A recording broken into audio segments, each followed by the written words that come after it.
Bismillahirrahmanirrahim. Böyük ustadlarının birinin çıxışında bu cür deyilirdi. Heç biri vəhyin səsini eşitmədi. Söhbət Əbu Süfyan və Əbu Cəhildən gedir. 13 il Peyğəmbərin evinin yaxınlığında nəfəs aldılar. Amma hər gün biraz da qaranlığa qərq oldular.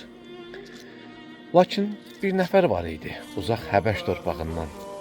Qara dərili, batində isə ilahi bir nur gizlənmişdi. Allah Bilalı seçdi. Nə simasına görə, nə də nəsəbinə görə, qəlbindəki o işığa görə.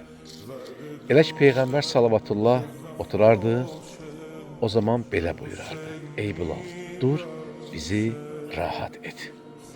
Elə ki Bilal əzan verəndə səma gülümsəyərdi. O səs boğazından çıxırdı, amma Allahın ətrini daşıyırdı.